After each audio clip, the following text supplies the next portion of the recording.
പക്ഷെ മമ്മൂട്ടിയെ പോലെയുള്ള ഒരാൾ സ്വയം പറയാണ് ഞാൻ പവർ സ്ട്രക്ചറിന്റെ ആളല്ല, ഇനി അദ്ദേഹത്തിന്റെ വാക്ക് മുഖവിലേക്ക് എടുക്കാൻ അവർ തയ്യാറല്ലേ. ഹേമ കമ്മിറ്റി റിപ്പോർട്ട് പുറത്തു വന്നപ്പോൾ അതിൽ ഒരുപാട് പ്രശ്നങ്ങൾ പറഞ്ഞിട്ടുണ്ട്. അത്തരത്തിൽ എന്തെങ്കിലും ഒരു പ്രശ്നം പറയണെങ്കിൽ അതൊരു കുത്തഴിഞ്ഞ മേഖലയാണ് എന്നുള്ളൊരു പൊതുബോധം ഇപ്പൊ സിനിമയിൽ ഇങ്ങനെ അഡ്ജസ്റ്റ് ചെയ്യണമെന്ന് പറയുകയാണെന്നുണ്ടെങ്കിൽ സിനിമാ മേഖല വിട്ടുപോയിക്കൂടെ? എല്ലാവരും കയറി പിടിച്ചിട്ടില്ല എന്നേ പറയാൻ പറ്റുള്ളൂ. ഇവരോട് നമുക്ക് പറയാനുള്ളത് ഞങ്ങൾക്ക് സൗകര്യമില്ല.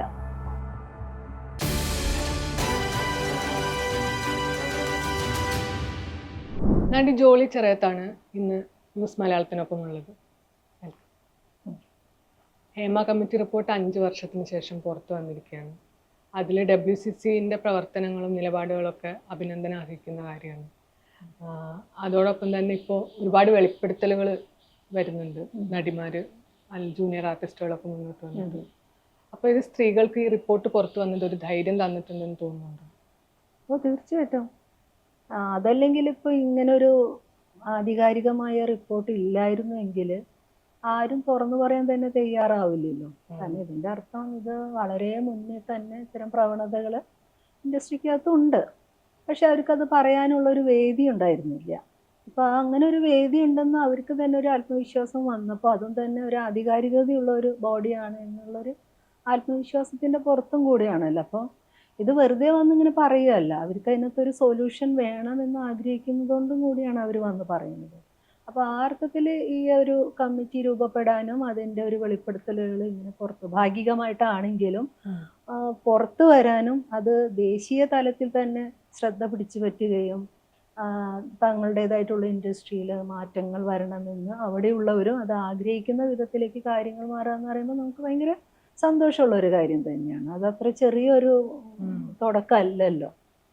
അത് സന്തോഷമുണ്ട്. ഇപ്പോൾ റിപ്പോർട്ടിൽ നമ്മൾ ലൈംഗിക ചൂഷണം മുതൽ വേതനത്തിന്റെ പ്രശ്നങ്ങൾ വരെയുള്ള കാര്യങ്ങൾ ഡിസ്കസ് ചെയ്യുന്നുണ്ടല്ലോ. പക്ഷെ എനിക്ക് തോന്നുന്നു ഹൈലൈറ്റ് ചെയ്യപ്പെടുന്നത് ലൈംഗിക ചൂഷണം മാത്രമാണ് എന്ന് തോന്നുന്നു എനിക്ക്. അങ്ങനെ ഒരു ഇതുണ്ടോ? സ്വാഭാവികമായിട്ടും.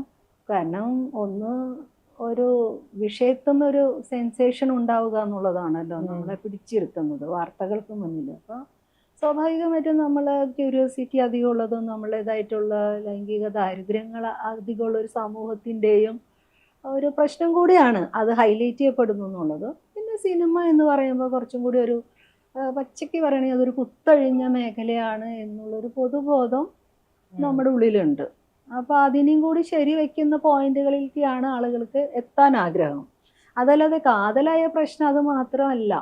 കാരണം ഒരു സിസ്റ്റം, ഒരു സമൂഹം എന്നുള്ള രീതിയിൽ ഇത്തരത്തിലുള്ള എല്ലാ പ്രശ്നങ്ങളും, ലൈംഗിക അതിക്രമങ്ങളും ലൈംഗികമായ അധിക്ഷേപങ്ങളും കേട്ടുകൊണ്ടാണ് ഓരോ പെൺകുട്ടിയുടെ ജീവിക്കുന്നത്. കാരണം സമൂഹം അത്രയൊന്നും സിവിലൈസ്ഡ് അല്ല നമ്മുടെ സമൂഹം. അപ്പോൾ അങ്ങനെയുള്ളൊരു സമൂഹത്തിൻ്റെ ഭാവനകളും കാഴ്ചകളും അതിന് ആകാംക്ഷകളും കൂടുതൽ ഇതിലേക്കാവുന്നത് സ്വാഭാവികമാണ്. പക്ഷേ ഹേമ കമ്മിറ്റി കണ്ടെത്തിയാൽ ഒരു കാര്യം മാത്രമാണ് ലൈംഗിക അതിക്രമങ്ങൾ.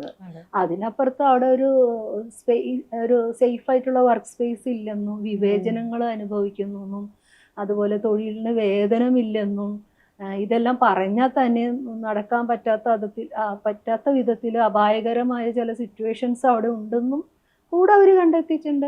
അപ്പോൾ സ്വാഭാവികമായിട്ടും നമ്മുടെ ചർച്ചകൾ അതിലേക്കും കൂടെ പോകണം. അതുപോലെ പവർ ഗ്രൂപ്പിന്റെ കാര്യം പറയുന്നുണ്ട് ഹേമ കമ്മിറ്റി റിപ്പോർട്ടിൽ. പക്ഷെ അതില്ല എന്ന് പലരും പറയുന്നുണ്ട് സിനിമയിൽ. അതിനെ കുറിച്ച് എന്താ പറയുന്നത്? നമ്മൾ ഇന്നലെ വരെ നമ്മൾ ആരും സിനിമയ്ക്കകത്ത് പവർ ഗ്രൂപ്പ് ഉണ്ടെന്ന് സിനിമയ്ക്കകത്തുള്ളവർ തന്നെ പറഞ്ഞിട്ടില്ല. അപ്പോൾ ഇതൊരു ഗവൺമെന്റ് നിയമിച്ച ഒരു ബോഡിയാണ് ആദ്യമായിട്ട് ഈ വാക്ക് പറയുന്നത്, ഒരു കമ്മിറ്റി, പവർ ഗ്രൂപ്പ് എന്നുള്ളത്.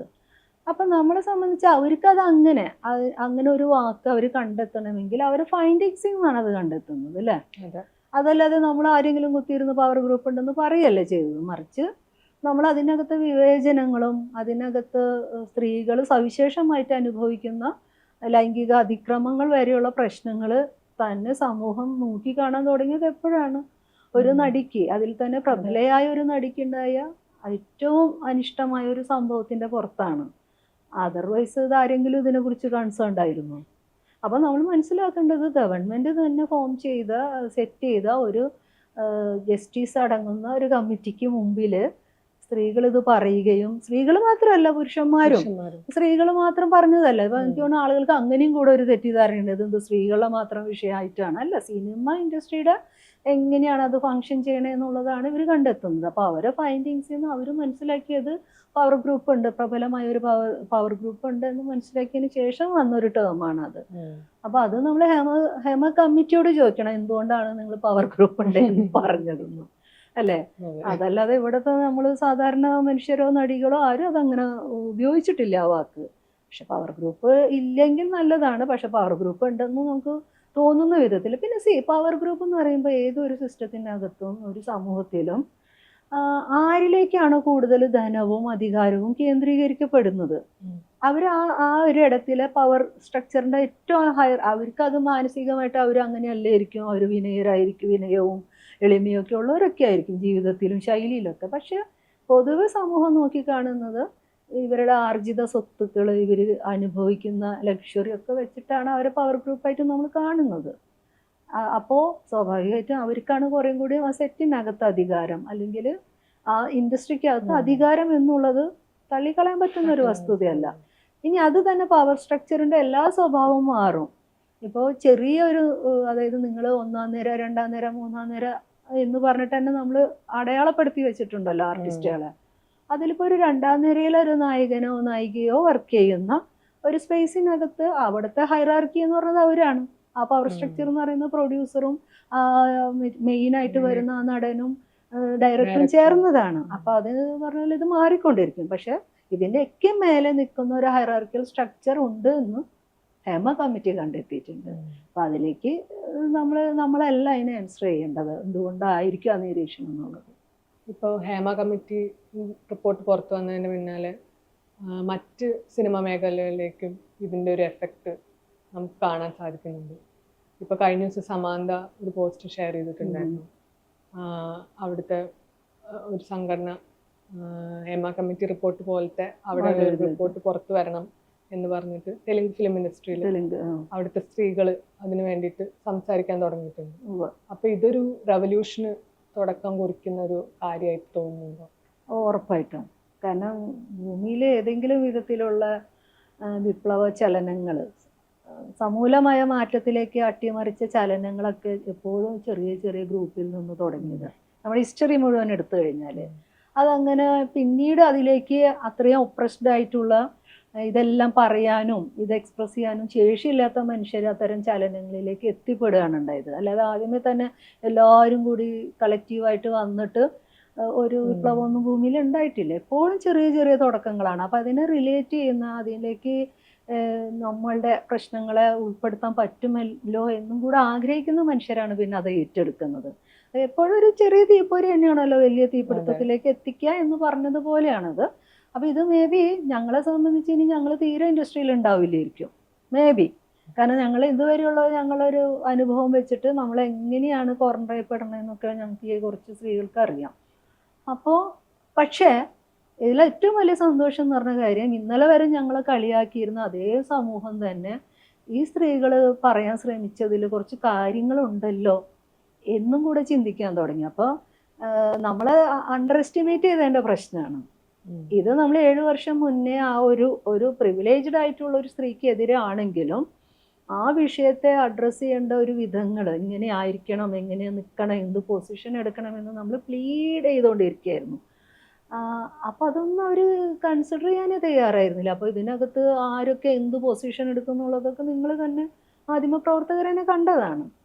പക്ഷെ നമ്മളെ സംബന്ധിച്ച് നമ്മളെ അതിജീവനമാണ് ഏറ്റവും വലുത്.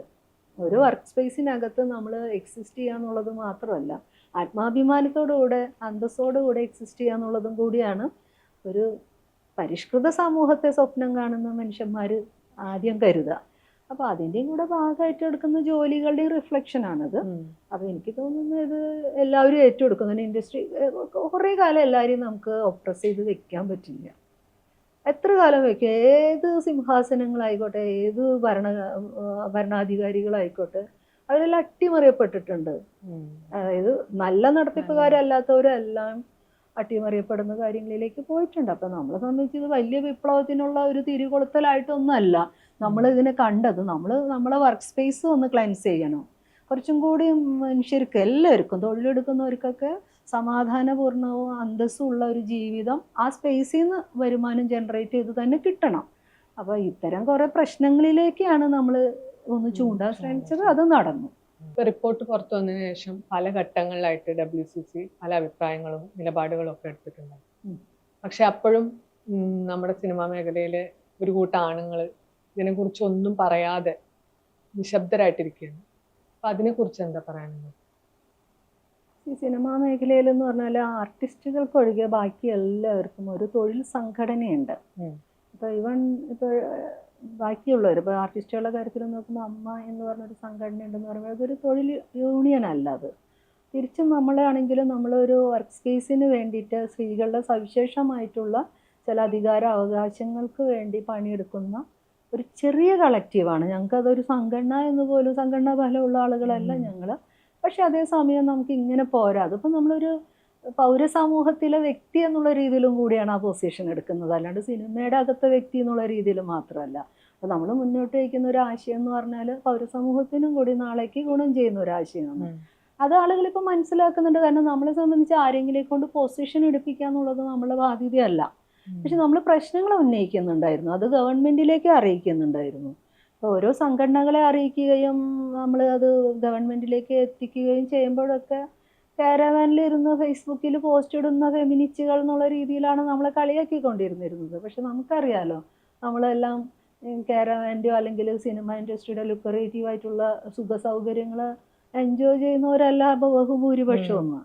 അപ്പോൾ അതുകൊണ്ട് തന്നെ അതിനെ അങ്ങനെ തന്നെ അടച്ചാക്ഷേപിച്ച് അത്രയ്ക്ക് അതിനെ ചെറുതാക്കി കാണുന്ന ഒരു എലൈറ്റ് പെണ്ണുങ്ങളുടെ എന്തോ കുസൃതികൾ എന്നുള്ള രീതിയിൽ ആരെങ്കിലും കണ്ടതിൻ്റെയും കൂടെ അതിനത്ര ലഘൂകരിച്ച് കണ്ടതിൻ്റെയും കൂടെ പ്രശ്നമാണ് ഇത്തരം പ്രശ്നങ്ങളും ഉണ്ട് എന്ന് ഇവർക്ക് അക്നോളജ് ചെയ്യാൻ പറ്റാതെ പോയത്. ആദ്യമായിട്ട് നമ്മളൊരു പ്രശ്നം ഉന്നയിക്കുമ്പോൾ പ്രശ്നം ഇല്ല എന്ന് തീർത്ത് പറയല്ല, അങ്ങനെ ഒരു പ്രശ്നം ഉണ്ടോ നമുക്ക് നോക്കാം. അപ്പൊ നോക്കാം എന്ന് വെക്കുമ്പോഴാണ് പ്രശ്നം കാണുള്ളൂ. പ്രശ്നം ഉണ്ടെന്ന് മനസ്സിലാകുമ്പോഴാണ് സൊല്യൂഷൻ കാണുള്ളൂ. കേൾക്കാൻ പോലും തയ്യാറല്ല. അപ്പൊ അതുകൊണ്ടാണ് അത് ഇത്രയൊരു പൊട്ടിത്തെറികളിലേക്ക് എത്തുന്നത്. അപ്പൊ ഞാൻ പറഞ്ഞാൽ എപ്പോഴും മനുഷ്യര് ഒരു സമവായത്തിലെത്തുക അല്ലെങ്കിൽ ഒരു എല്ലാവരുടെയും കോ എക്സിസ്റ്റൻസിനെ സാധ്യമാക്കാന്ന് പറയുമ്പോൾ പ്രശ്നം ഉന്നയിക്കുന്നവരെ തളർത്തി കളയല്ല വേണ്ടത്, മറിച്ച് ആ പ്രശ്നത്തെ അഡ്രസ്സ് ചെയ്യാനായിട്ട് തയ്യാറാവാന്നുള്ളത്. അത് നിർഭാഗ്യവശാൽ ഉണ്ടായില്ല. അപ്പൊ അതിൻ്റെയും കൂടെ ഒരു എക്സ്പ്ലോഷനാണ് ഇപ്പൊ കാണുന്നത്. സിദ്ദിഖിന്റെ രാജിക്ക് പിന്നാലെ AMMയിലെ എക്സിക്യൂട്ടീവ് അംഗങ്ങൾ മൊത്തത്തിൽ രാജിവെക്കുന്ന ഒരു സാഹചര്യം നമ്മൾ കണ്ടു. ആ ഒരു നിലപാടിനെ കുറിച്ച് എന്താ പറയാനുള്ളത്? അത് അവരുടെ ഒരു ഇന്റേണൽ പ്രശ്നമാണ്. കാരണം അവർ എക്സിക്യൂട്ടീവ് ഉണ്ട് അല്ലേ, കമ്മിറ്റി മെമ്പേഴ്സും എക്സിക്യൂട്ടീവ് ഉണ്ട്, അതിനകത്ത് ജനറൽ ബോഡിയൊക്കെ കൂടി തീരുമാനിക്കേണ്ട കാര്യമാണോ എന്നൊന്ന് ചോദിച്ചാൽ എനിക്ക് അതിൻ്റെ ഒരു പ്രശ്നങ്ങളെ ഞാൻ ഇപ്പം അഡ്രസ്സ് ചെയ്യാൻ ഞാൻ ഇഷ്ടപ്പെടുന്നില്ല. കാരണം ഞാൻ അതിലെ മെമ്പറല്ല. പക്ഷെ നമ്മൾ പുറത്തു നിന്ന് നോക്കുമ്പോൾ ഒരു സംഘടന ഒരു പ്രശ്നം തങ്ങളുടെയും കൂടെ അംഗങ്ങൾക്കുള്ളിൽ വരുമ്പോൾ അങ്ങനെയാണോ അതിനെ അഭിമുഖീകരിക്കേണ്ടതെന്നുള്ളൊരു ചോദ്യമുണ്ട്. പിന്നെ സ്വാഭാവികമായിട്ട് അവരെ സംബന്ധിച്ച് ഒരു ഹേമ കമ്മിറ്റി റിപ്പോർട്ട് വന്നു എന്നുള്ളത് തന്നെ അഡ്മിറ്റ് ചെയ്യാൻ അവർക്ക് പറ്റുന്നില്ല. അത് കോടതിയിലിരിക്കുന്ന കാര്യമല്ലേ എന്നൊക്കെയാണ് അവർ ചോദിക്കുന്നത്. അപ്പം ഇത് ഇത്രയ്ക്കും അവർ പൊതു സമൂഹത്തിൽ നടക്കുന്ന കാര്യങ്ങൾ, അതും തങ്ങളുടെ ഇൻഡസ്ട്രിയുമായി ബന്ധപ്പെട്ട ഒരു കാര്യത്തെ അത്രയ്ക്കും ശ്രദ്ധിക്കാൻ പോലും കേപ്പബിൾ അല്ലാഞ്ഞിട്ടാണോ സമയമില്ലാഞ്ഞിട്ടാണോ അത് അവർക്ക് അങ്ങനെയൊക്കെ പെരുമാറിയാൽ മതി എന്നുള്ളതുകൊണ്ടാണോ എന്ന് എനിക്ക് അറിഞ്ഞൂടാ. കാരണം നമ്മളൊരു സംഘടനാ ഭാരവാഹികളായിട്ട് ഇരിക്കുമ്പോൾ അങ്ങനെ നമുക്ക് കൈയൊഴിയാൻ പറ്റുന്ന വിഷയങ്ങളല്ല നമ്മുടെ മുന്നിൽ വന്നത്. നമ്മളിവിടെ UAPAനെ കുറിച്ച് നിങ്ങളുടെ അഭിപ്രായം എന്താണെന്നല്ല ചോദിച്ചത്, ഹേമ കമ്മിറ്റിയെ കുറിച്ച് എന്താ അഭിപ്രായം, അതും പുറത്ത് വന്നതിന് ശേഷമാണ്.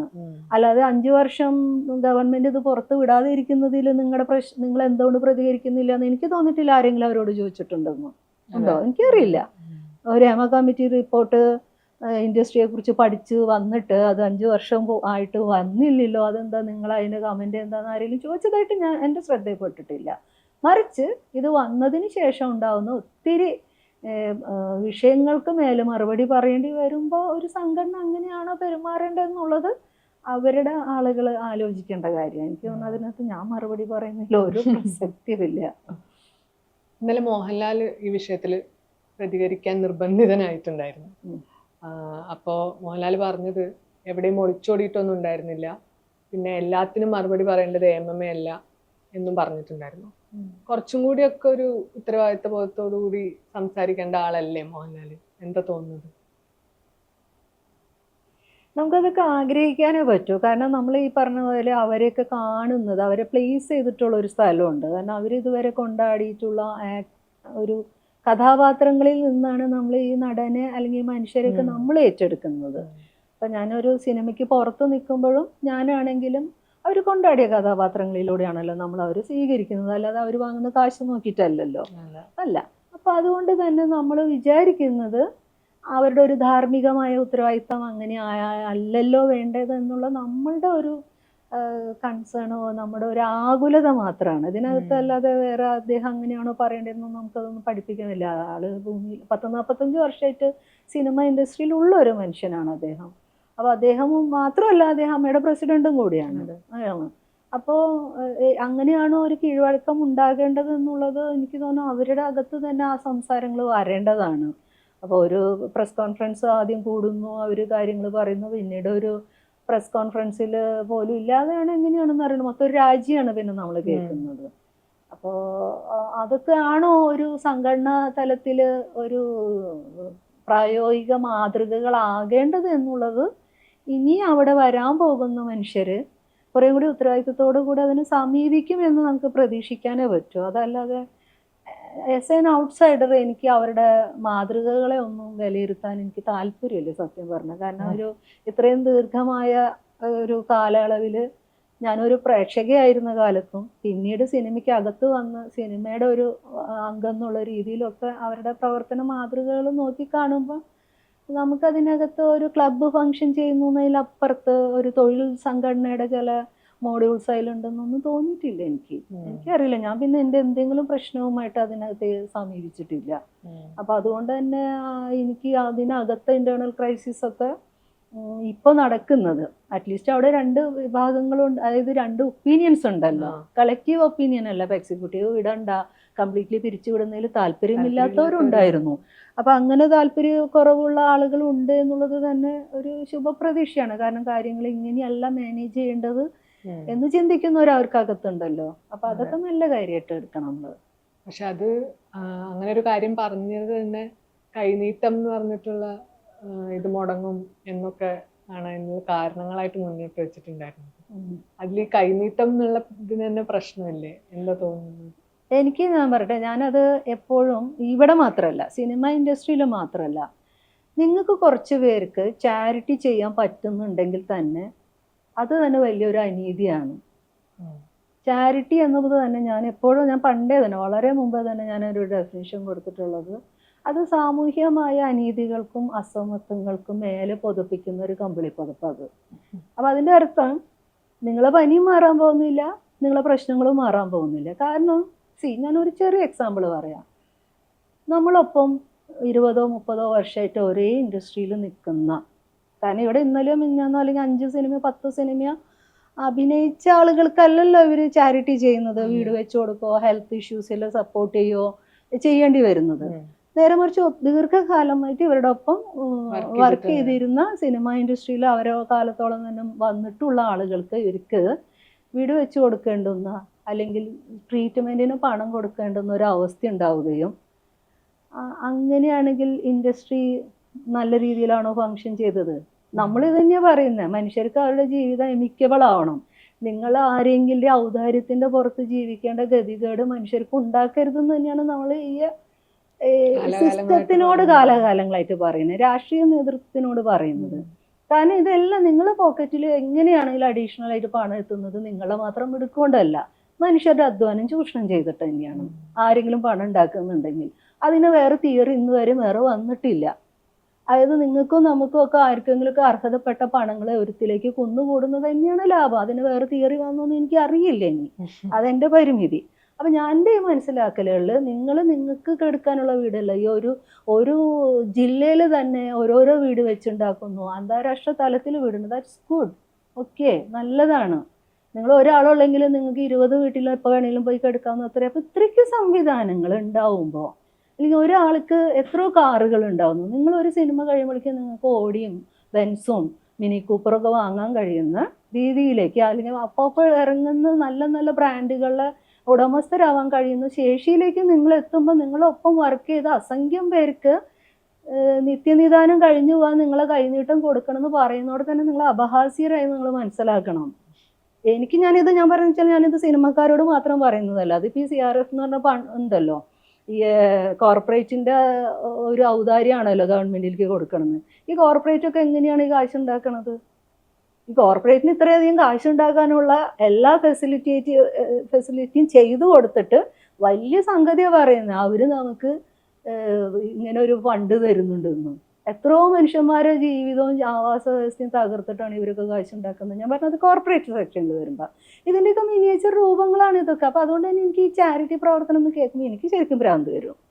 കാരണം അതിനകത്ത് ഒരു അനീതി ഉണ്ടെന്ന് നിങ്ങൾ മനസ്സിലാക്കണം. മറിച്ച് ഇതാണ് സംഭവിക്കേണ്ടത്. അവർക്ക് കയറി കിടക്കാനുള്ള വീടുണ്ടാവണം. അപ്പം ഞാനൊക്കെ ഇത്ര നാളായിട്ട് വന്നിട്ട് ഞാനിങ്ങനെ എൻ്റെ ഒപ്പം തന്നെ വർക്ക് ചെയ്ത് എന്നേക്കാൾ കുറവ് സിനിമയിൽ വർക്ക് ചെയ്തതാണ്. അതൊരു സാലറിയുടെ ഡിസ്പാരിറ്റിയും കൂടിയാണ് മനസ്സിലാക്കേണ്ടത്. എനിക്കൊന്നും ഒരു കാറ് വാങ്ങാനോ ഒന്നും ചിന്തിക്കാൻ തന്നെ പറ്റുന്നില്ല. കാറിൻ്റെ കാര്യം പോട്ടെ, നമുക്ക് ഇനി ഇത്രയും കാലം വർക്കില്ലെങ്കിൽ എങ്ങനെയെന്നുള്ളത്. അപ്പം ഞാൻ ഇതിനെ മാത്രം ഡിപ്പെൻഡ് ചെയ്ത് ജീവിക്കുന്ന ഒരാളെ കുറിച്ചാണെങ്കിൽ അത് വേറെ സാധ്യതകളില്ല എന്നുള്ളതാണ്. മറിച്ച് ഇത്രയും ചെറിയ കാലയളവിൽ ചെറിയൊരു വർക്ക് ചെയ്യും, അതായത് എന്നേക്കാൾ എണ്ണത്തിൽ കുറവ് സിനിമ ചെയ്ത മനുഷ്യർക്ക് ബൈക്കെങ്കിലോ അല്ലെങ്കിൽ ഒരു ചെറിയ കാറെങ്കിലോ, ഭയങ്കര അഡ്വാൻസ്ഡ് ഒന്നും അല്ലെങ്കിൽ ഒരു മോഡറേറ്റ് കാറ് വാങ്ങാനുള്ള സാധ്യതയുണ്ടാണ്. അപ്പം ഇത്തരത്തിലുള്ള സാലറി ഡിസ്പാരിറ്റി അതിനകത്തുണ്ട്. അപ്പം ഇതൊക്കെ നമ്മൾ മനസ്സിലാക്കണം, ഇതെങ്ങനെയാണ് ഫങ്ഷൻ ചെയ്യേണ്ടതെന്ന്. നമ്മളെ സംബന്ധിച്ച് നമുക്ക് സന്തോഷമേ ഉള്ളൂ ലോകം മുഴുവൻ നമ്മളെ ഏറ്റവും ഇഷ്ടപ്പെടുന്ന നടന്മാരെയും നടിമാരെയും ആഘോഷിക്കുന്നതിൽ, അവരെ എവിടെയും പ്ലേസ് ചെയ്യുന്നതിൽ, അവർക്ക് ഏറ്റവും കംഫർട്ട് സോൺ ഉണ്ടാകുന്നതിലൊന്നും നമുക്ക് തർക്കമില്ല. പക്ഷേ മിനിമം ജീവിത സാഹചര്യങ്ങൾ സഹപ്രവർത്തകർക്ക് സഹജീവികൾക്കും ഉണ്ടോ എന്നുള്ളതൊക്കെ ഉറപ്പാക്കാനുള്ളൊരു ധാർമ്മിക ഉത്തരവാദിത്വം മനുഷ്യനുണ്ട്. അത്രേ ഉള്ളൂ. ഇപ്പം മമ്മൂട്ടി ഈ വിഷയത്തിൽ പ്രതികരണം അറിയിച്ചിട്ടുണ്ട്. സിനിമയിൽ ശക്തി കേന്ദ്രങ്ങളില്ല, ആത്യന്തികമായിട്ട് സിനിമ നിലനിൽക്കണം എന്നാണ് മമ്മൂട്ടി പറഞ്ഞിട്ടുള്ളത്. ഇപ്പോൾ നമ്മൾ നേരത്തെ പറഞ്ഞു പവർ ഗ്രൂപ്പിൻ്റെ കാര്യം നമ്മൾ സംസാരിച്ചു. അപ്പോൾ ഇവരെല്ലാം പറയുന്നത് അതില്ല എന്നുള്ള തരത്തിലാണ്. മമ്മൂട്ടിയാണെങ്കിലും സൈലൻസ് ബ്രേക്ക് ചെയ്യുമ്പോഴും അതിനൊരു എന്താ പറയുക, സംഘടന പരമായിട്ട് ആദ്യം ഉത്തരം വരട്ടെ എന്നിട്ട് ഞാൻ സംസാരിക്കാം, അതുകൊണ്ടാണ് ഇത്രയും വൈകിപ്പോയത് എന്നും പറയുന്നുണ്ടായിരുന്നു. അപ്പം ഇത്രയും ലേറ്റ് ആയതിനെ കുറിച്ചിട്ട് എന്താ പറയാനുള്ളത് മമ്മൂട്ടിൻ്റെ? സത്യം പറഞ്ഞാൽ ഇത് മമ്മൂക്കോട് തന്നെയാണ് ചോദിക്കേണ്ടത്. നിങ്ങൾ എന്നോട് ചോദിക്കാന്ന് പറഞ്ഞാൽ അതൊരു കടുത്ത കൈയാണ്. കാരണം അവരുടെ ഒരു സംഘടനാ തലത്തിൽ ഇപ്പം അവർക്ക് നമുക്ക് ടെക്നിക്കലി പറയാം, ഞാൻ വെറും മെമ്പറാണ്. അതുകൊണ്ട് നേതൃത്വം തീരുമാനിക്കുന്ന കാര്യങ്ങൾ, പറയുന്ന കാര്യങ്ങളിൽ ഒപ്പം നിൽക്കാനേ എനിക്ക് പറ്റൂ. പക്ഷെ മമ്മൂട്ടിയെ പോലെയുള്ള ഒരാൾ സ്വയം പറയാണ് ഞാൻ പവർ സ്ട്രക്ചറിന്റെ ആളല്ല എന്ന് പറഞ്ഞാൽ നമ്മൾ മനസ്സിലാക്കേണ്ടത് ഒരുപക്ഷെ ഇനിയുള്ള ഈ കാലങ്ങളിൽ ഇനി അദ്ദേഹത്തിന്റെ വാക്ക് മുഖവിലേക്ക് എടുക്കാൻ അവർ തയ്യാറല്ലേ? അത്രയ്ക്കും ആ സംഘടനയ്ക്കകത്ത് സ്വാധീനമില്ലാത്ത, പബ്ലിക്കിനകത്ത് സ്വാധീനം ഇരിക്കെ തന്നെ സ്വന്തം സംഘടനയ്ക്കകത്ത് തൻ്റെ ധാർമ്മികമായിട്ടുള്ള ഒരു ശബ്ദം ഉയർത്താൻ തക്ക സ്വാധീനമില്ലാത്ത ഒരു മെമ്പറായി മാറിക്കഴിഞ്ഞെങ്കിൽ അത് സങ്കടകരമായ ഒരവസ്ഥയാണ് അല്ലേ? എനിക്കങ്ങനെയാ തോന്നുന്നത്. നമ്മുടെ ഫാമിലി എന്നാണ് അവർ പറയുന്നത്. ഞങ്ങൾ ഇത് സംഘടനയല്ല, ഞങ്ങളിത് ഫാമിലിയാണ്. അപ്പൊ ഫാമിലിയുടെ ഏറ്റവും വലിയ ഉയർന്ന ഒരു പ്രായം കൊണ്ടും അനുഭവ സമ്പത്ത് കൊണ്ടും ഏറ്റവും ഉയർന്ന ഒരാളാണ് പുള്ളി. അപ്പൊ അദ്ദേഹത്തിന് അങ്ങനെ ധാർമ്മികമായിട്ടൊരു ശബ്ദം പ്ലേസ് ചെയ്യാൻ പോലും സ്പേസ് ഇല്ലാത്ത വണ്ണം ആ സംഘടന അപജയത്തിൽ എത്തിയിട്ടുണ്ടെങ്കിൽ അത് അവർ കൺസിഡർ ചെയ്യണം, അദ്ദേഹത്തിന് അത് പറയേണ്ടി വന്നിട്ടുണ്ടെങ്കിൽ. അല്ലാതെ ഇപ്പൊ ഞാനെന്താ പറയാ, എനിക്ക് പവർ ഗ്രൂപ്പ് ഉണ്ടെന്ന് സ്ഥാപിക്കലല്ല എൻ്റെ പണി. അത് ഹേമ കമ്മിറ്റി കണ്ടെത്തിയ കാര്യമാണ്. പവർ ഗ്രൂപ്പ് ഉണ്ടോ ഇല്ല എന്നുള്ളത് അവർക്കുള്ളിൽ അങ്ങനത്തെ ആശങ്കയുണ്ടെങ്കിൽ ഇപ്പൊ നമ്മൾ കാണേണ്ട കാര്യം ഇദ്ദേഹം പോലും അത്രയും നിസ്സഹായനായിട്ട് വോയിസ്ലെസ് ആയിട്ട് ആ സംഘടനയ്ക്കകത്ത് മാറുക എന്നുള്ളത് ഇനി അവര് തന്നെ സ്വയം തീരുമാനിക്കട്ടെ. ഇപ്പൊ കുറച്ച് വർഷമായിട്ട് സിനിമ മേഖലയിൽ പ്രവർത്തിക്കുന്ന ഒരാളാണ്. നമ്മൾ ഹേമ കമ്മിറ്റി റിപ്പോർട്ട് പുറത്തു വന്നപ്പോൾ അതിൽ ഒരുപാട് പ്രശ്നങ്ങൾ പറഞ്ഞിട്ടുണ്ട്. അത്തരത്തിൽ എന്തെങ്കിലും ഒരു പ്രശ്നം പേഴ്സണലി നേരിടേണ്ടി വന്നിട്ടുണ്ടോ? പേഴ്സണലി അതിനകത്ത് എന്നാരും കയറി പിടിച്ചിട്ടില്ല എന്നേ പറയാൻ പറ്റുള്ളൂ.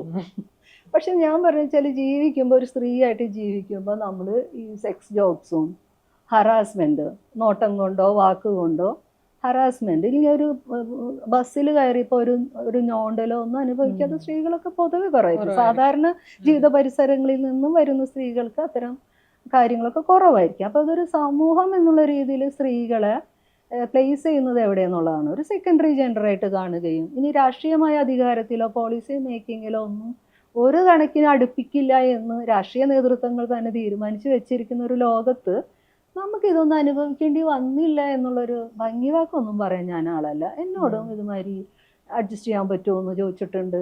അതായത് അതിൻ്റെ തുടക്കകാലത്താണ് ഞാൻ പറഞ്ഞു. നമ്മളൊരു സിനിമാ നടിയായിട്ട് ഈ സിനിമാക്കാരെ മുന്നിൽ കണ്ണിൽ ശ്രദ്ധയിൽ പെടുന്ന ഒരു സമയത്തൊക്കെ ഏതോ ഒരു ഡയറക്ടർ വിളിച്ചിട്ട് എല്ലാം കഥയൊക്കെ പറഞ്ഞിട്ട് അവസാനം അഡ്ജസ്റ്റ് ചെയ്യാനൊക്കെ തയ്യാറാവേണ്ടി വരും എന്ന് പറഞ്ഞപ്പോൾ നമ്മളതോടെ നമുക്ക് ആകെ ചെയ്യാവുന്ന കാര്യം ഇത്തരത്തിലുള്ള പ്രവണതകളെ നമുക്ക് ഒറ്റയ്ക്ക് തടയാനോ അത് മാറ്റിയെടുക്കാനോ പറ്റില്ല. ആകെ ചെയ്യാൻ പറ്റുന്നത് അപ്പം നമുക്ക് ആ പ്രോജക്റ്റിലെ ഭാഗമാവാതിരിക്കുക എന്നുള്ളതാണ്.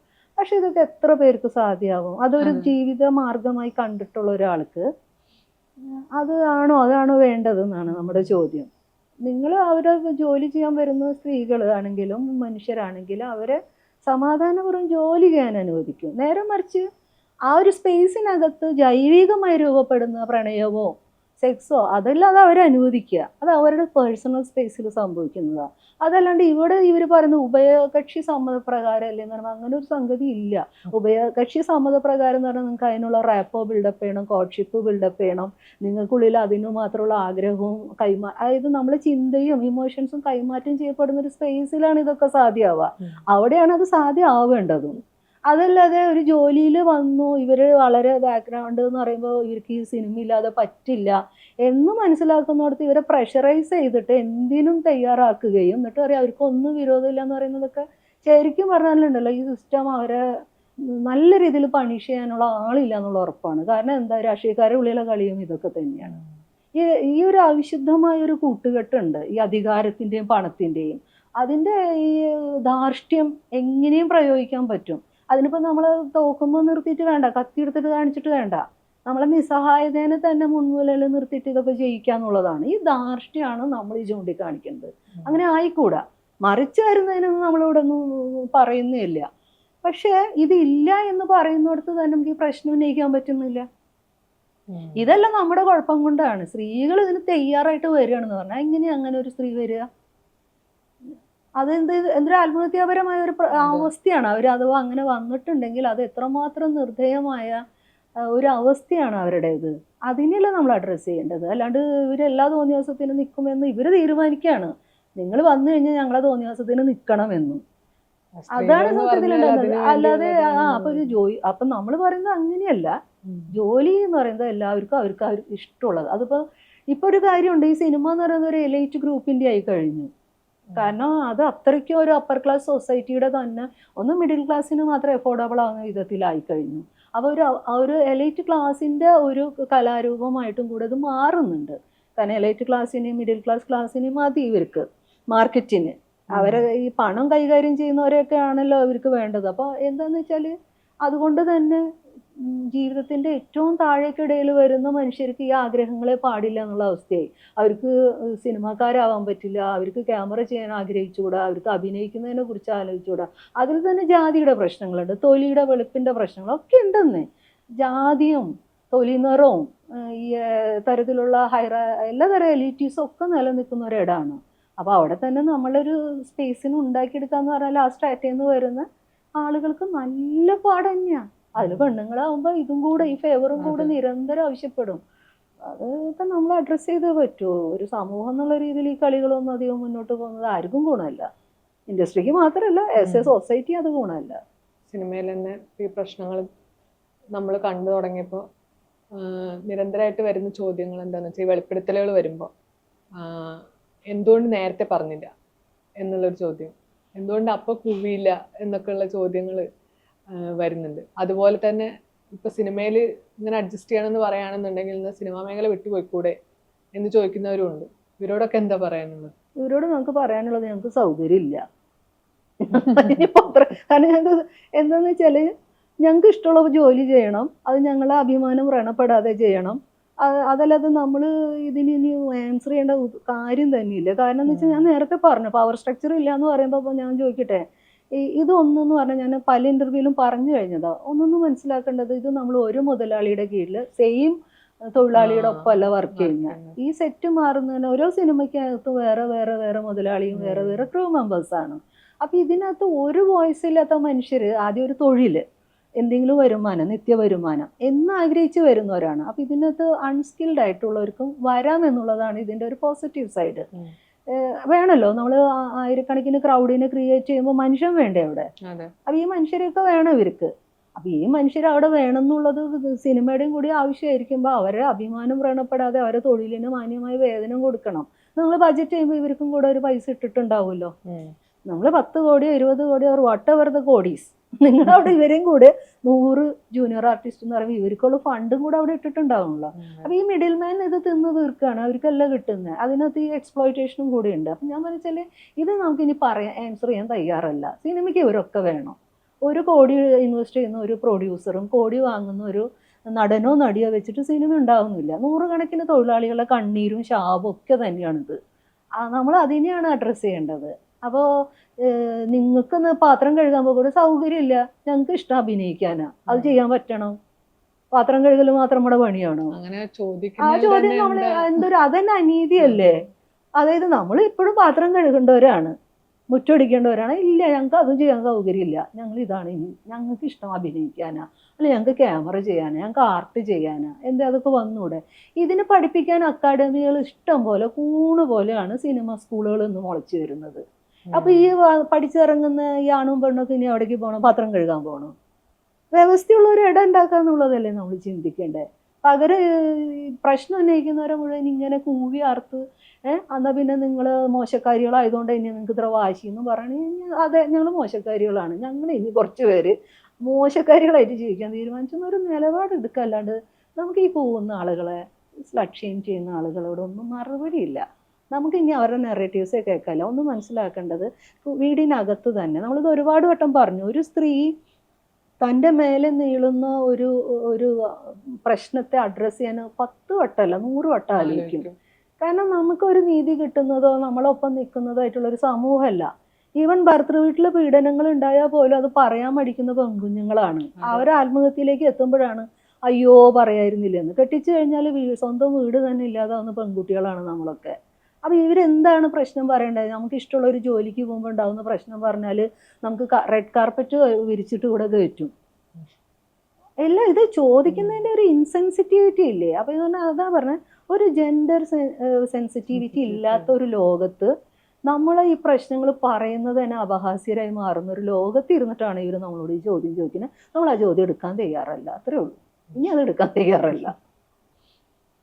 മേഖല വിട്ടു പോവാ എന്ന് പറയുന്നത് സ്ത്രീകൾ വരെ പറഞ്ഞിട്ടുണ്ട് ഇങ്ങനെ ഒരു കാര്യം. സിനിമയിൽ പ്രശ്നം ഉണ്ടെങ്കിൽ എന്നാ പിന്നെ വേറെ മേഖലയിലേക്ക് പോയിക്കൂടെ എന്നുള്ളത്. അത് എനിക്ക് തോന്നിയിട്ടുള്ളത്, ഞാൻ അവരെ പ്രതിസ്ഥാനത്ത് നിർത്തി അതിൽ വിചാരണ ചെയ്യാൻ തയ്യാറല്ല. കാരണം ഇവർക്കിതൊന്നും മനസ്സിലാവാഞ്ഞിട്ടൊന്നുമല്ല. പക്ഷേ ഈ ഹൈറാർക്കിനെയും ഈ ആളുകളെയും ഈ പവർ സ്ട്രക്ചറിനെയൊക്കെ പ്ലീസ് ചെയ്ത് നിന്നെങ്കിലേ ഇവിടെ നിലനിൽപ്പുള്ളൂ എന്നുള്ളതും കൂടിയാണ് അവർ പറഞ്ഞു വയ്ക്കുന്നത്. അതല്ലാതെ ഒരു സ്ത്രീക്ക് അങ്ങനെ ഒരു പ്രശ്നം ഉണ്ടെങ്കിൽ അവർ ജോലി വിട്ട് പോവാന്നുള്ളതല്ലല്ലോ. പ്രശ്നം പരിഹരിച്ചുകൊണ്ട് അങ്ങനെ ഒരു പ്രശ്നം ഉണ്ടാവാതെ ആ ജോലിയിൽ നിലനിൽക്കുക എന്നുള്ളതാണ്. അപ്പോൾ ഇപ്പോൾ ഞാൻ വീണ്ടും പറയുകയാണ്, നമ്മൾ പറഞ്ഞു കഴിഞ്ഞൊരു കാര്യം. അപ്പോൾ ഒരു മെഡിക്കൽ പ്രാക്ടീഷണറായിട്ടുള്ള ഒരു പെൺകുട്ടി ബ്രൂട്ടലി മർഡർ ചെയ്യപ്പെട്ടു കൽക്കട്ടയിൽ. അപ്പോൾ നമ്മൾ ഇനി പറയുന്നത് ഇനി അങ്ങനത്തെ ജോലിക്ക് പെണ്ണുങ്ങൾ പോകണ്ട. ഒരു നേഴ്സ് കൊല ചെയ്യപ്പെട്ടു, ഉടനെ ഇനി പെണ്ണുങ്ങൾ ആരും നേഴ്സ് ആവണ്ട, ഇതാണ് നമ്മൾ പറയുക. നാളെ ഇനി ഒരു ടീച്ചർ ഏതെങ്കിലും വിധത്തിൽ, ഒരു IT മേഖലയിൽ ഒരു പ്രൊഫഷണൽ എന്തെങ്കിലും വിധത്തിലൊക്കെ സ്ത്രീകൾക്ക് നേരെ ഉണ്ടാകുന്ന ഈ കയ്യേറ്റങ്ങൾക്കും അതിക്രമങ്ങൾക്കും അവരൊന്നും ഇനി ആ തൊഴിലിലേക്ക് പോകണ്ട എന്നാണോ നമ്മൾ പറയേണ്ടത്? അപ്പോൾ അത് ഞാൻ പറഞ്ഞാൽ അത് അങ്ങനെയൊക്കെ ചിന്തിക്കേണ്ടി വരുന്ന പെണ്ണുങ്ങളുണ്ട് എന്നുള്ളത് തന്നെ അവരുടെയും കൂടെ നിലനിൽപ്പിൻ്റെ ഭാഗമായിട്ട് അവർ പറയുന്നത്. അല്ലാതെ അവർ എപ്പോഴെങ്കിലും അവർ ഒറ്റയ്ക്ക് ഇരിക്കുമ്പോൾ ഇതിനെ അവർ അഡ്രസ്സ് ചെയ്യുമ്പോൾ എനിക്ക് തോന്നുന്നില്ല അവർക്ക് സത്യസന്ധമായിട്ട് അത് അംഗീകരിക്കാൻ പറ്റുന്നു. അപ്പോൾ ഞാൻ പക്ഷേ അവരെ പ്രതിസ്ഥാനത്ത് നിർത്തി കാണില്ല. കാരണം അതും ഒരു ഹെൽപ്ലെസ് ആയിട്ടുള്ള ഒരു സിറ്റുവേഷനാണ്. മാത്രമല്ല ഇത്തരത്തിലുള്ള പല പ്രാക്ടീസുകൾ, പാട്രിയാർക്കി അടക്കമുള്ള പല പ്രാക്ടീസസിനെയും നിലനിർത്തി പോരാൻ ഇങ്ങനെ കുറേ സ്ത്രീകളും കൂടെ വേണം. അപ്പം നമ്മൾ അതിനെ അങ്ങനെ മനസ്സിലാക്കിയാൽ മതി. അതല്ലാതെ ഇപ്പം നമ്മൾ അവരെ വിചാരണ ചെയ്ത് അവരും കൂടെ പ്രതിസ്ഥാനത്ത് നിർത്തണ്ട. അവർ ഓൾറെഡി സിസ്റ്റത്തിൻ്റെ വിക്ടിംസ് തന്നെയാണ്. നമ്മൾ അവർക്കും കൂടി വേണ്ടിയിട്ടാണ്, നാളെ അവരുടെയും കൂടി ബെറ്റർമെൻറ്റിന് കൂടിയാണ് സംസാരിക്കണേന്നുള്ള ഉറപ്പുള്ളത് കൊണ്ട് നമ്മളതൊന്നും ബാധിക്കില്ല. അത് സംസാരിക്കുന്ന സ്ത്രീകളെ അത് ബാധിക്കില്ല. ലിജു കൃഷ്ണയിൽ നിന്ന് ലൈംഗിക അതിക്രമം നേരിട്ട അതിജീവിത ഒരു കാര്യം പറഞ്ഞിട്ടുണ്ടായിരുന്നു. ഞങ്ങൾ സ്ത്രീകളുടെ ഉത്തരവാദിത്തമല്ല ഇവിടുത്തെ ആണുങ്ങളെ നന്നാക്കുക എന്നുള്ളത്. അതിനെക്കുറിച്ച് എന്താ പറയാനുള്ളത്? അത് എനിക്ക് തോന്നുന്നു ഫെഡപ്പ് ആയിപ്പോൾ നമ്മൾ പറയും ഇനി നിങ്ങളെയൊന്നും നമ്മൾ നന്നാക്കി എടുക്കാനുള്ള ഒരു പ്രോജക്റ്റ് ആയിട്ട് ഏറ്റെടുക്കൂല എന്നുള്ളത്.